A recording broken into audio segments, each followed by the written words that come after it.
Olá, que prazer estar aqui com vocês mais uma vez nesse programa maravilhoso, com bastante reflexões e direção conforme o Evangelho de Jesus.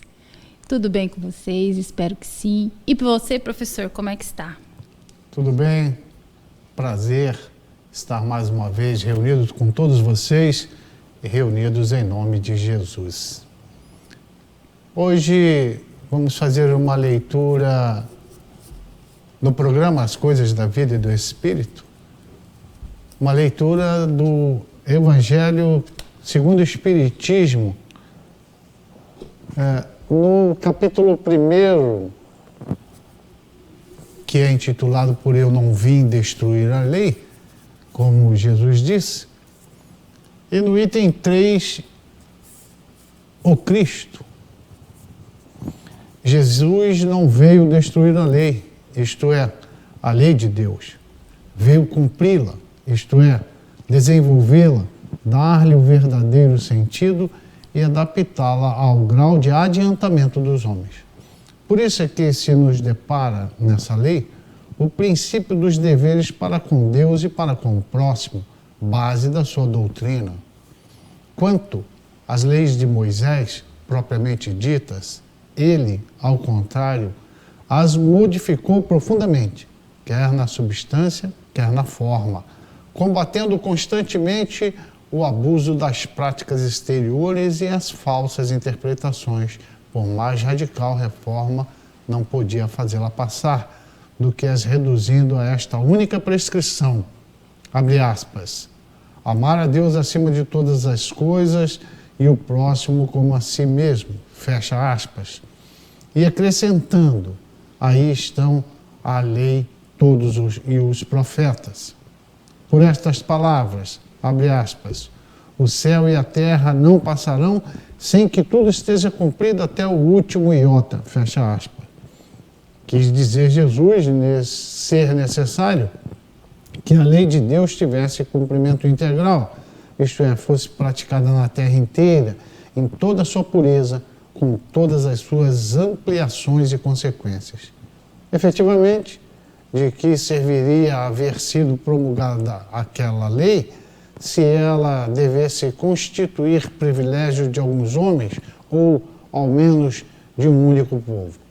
Sendo os filhos de Deus todos os homens, todos, sem distinção nenhuma, são objeto da mesma solicitude.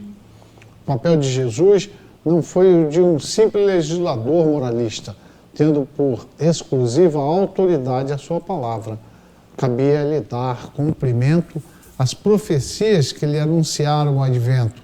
A autoridade lhe vinha da natureza excepcional do seu espírito e da sua missão divina.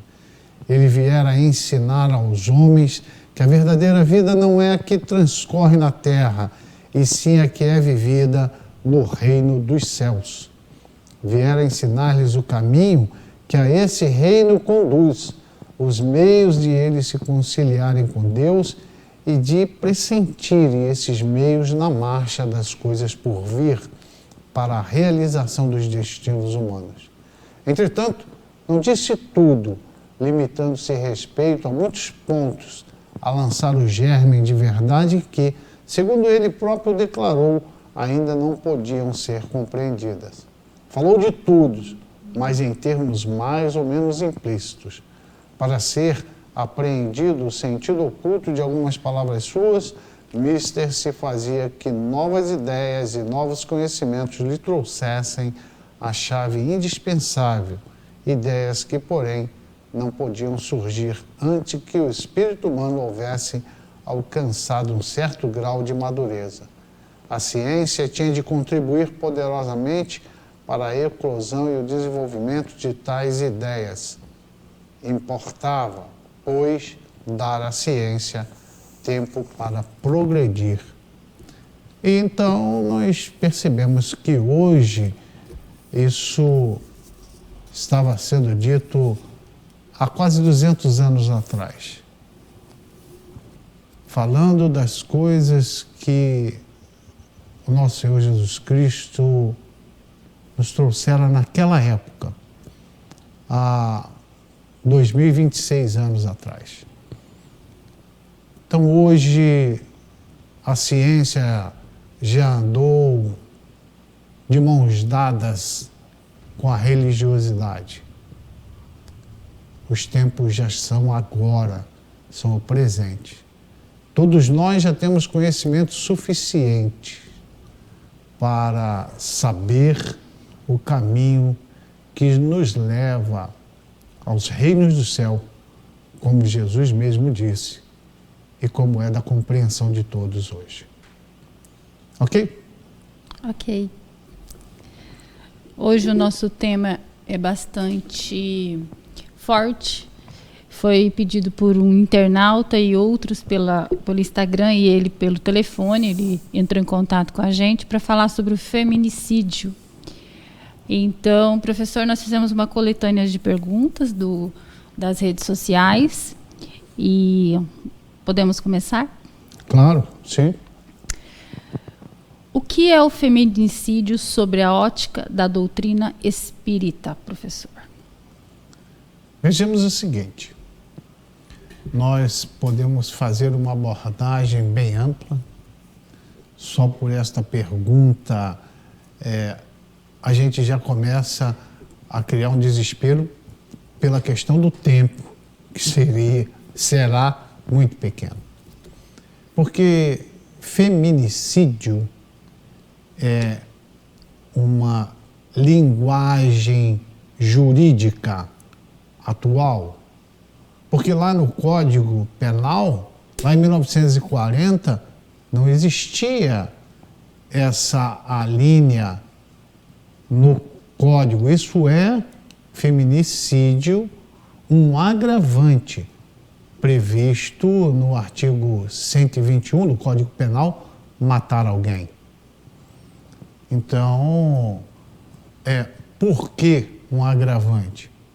Porque é uma questão de gênero, porque é uma questão de confiança, é uma questão de violência doméstica. Matar uma mulher, um homem matar uma mulher nas condições familiares, nas condições de confiança, por ciúmes, por raiva, por qualquer temperamento obsediado. Então, o termo feminicídio.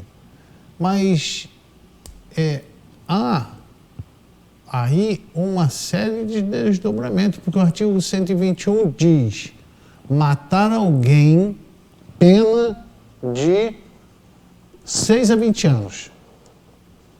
O qualificado de 12 a 30 anos. Então, feminicídio é essa qualificadora que então já inicia a pena com 12 anos.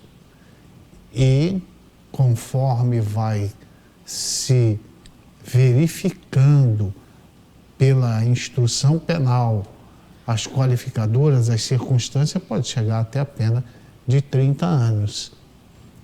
Mas eu vou falar um pouquinho mais a respeito disso tudo, eu acho que no desenvolvimento das perguntas e do programa.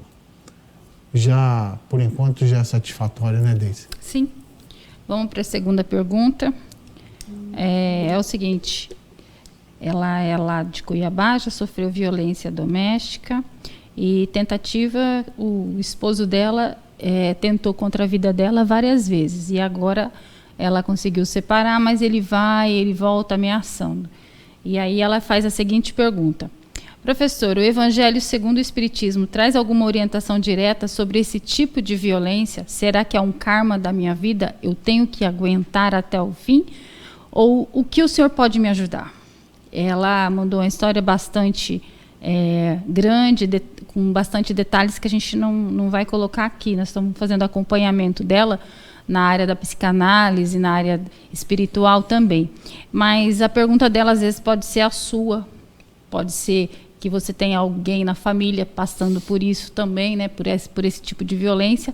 Mas, dentro desse programa, essa violência que ela já sofreu, as agressões, e essa tentativa de homicídio, né, que ela sofreu, Ela pergunta se pode ser um karma, se ela continua, se ela tenta continuar, se ela tem que continuar para não agravar mais a reencarnação. O senhor pode fazer um pouquinho, professor, falar um pouquinho sobre isso? Ok, vamos lá. Nós queremos te responder já te dizendo, nós viemos aqui para ser felizes. Nós viemos aqui para que nós possamos ampliar o nosso projeto de evolução espiritual, de evolução moral. Tem determinadas coisas na vida que nós temos que passar. Por qual motivo? Porque lei de retorno, se nós provocamos dores no passado recente ou mais antigo, nós vamos experimentar esses mesmos sofrimentos, não que seja de situações semelhantes. Pode ser que na reencarnação anterior, nós provocamos a cegueira numa pessoa. Isso não quer dizer que a gente volte numa encarnação para ser cego. Mas que se nós impingimos a uma pessoa aquele sofrimento que mitigou o processo de evolução dela, criou uma série de dificuldades, a gente vai experimentar as mesmas dificuldades, não como castigo divino, pelo nosso sentimento de culpa, pelo nosso próprio sentimento de resgate, porque somos herdeiros de nós mesmos. Então, partindo dessa premissa, é entender que ninguém é obrigado a permanecer num sofrimento acreditando que terá louvores e louvores no céu, que será recebido de braços abertos por todos os anjos e arcanjos, pelo fato de dizer, eu quero ficar no sofrimento com este propósito. Quem pensa assim, equivoca-se, porque a pessoa pode permanecer num sofrimento para socorrer alguém, para estar ombreando, caminhando. Sabe aquilo que Jesus nos disse? Aquele que pedir para caminhar 1000 passos com ele, caminha 2000.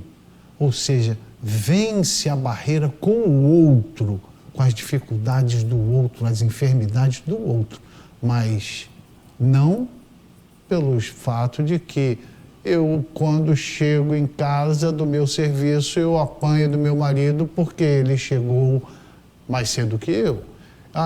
Estou em casa cuidando dos meus filhos, meu marido chega bêbado em casa e coloca o som a todas as alturas e começa a bater porta e tal, tarde da noite, não deixando nem eu, nem os meus filhos dormirem. Não.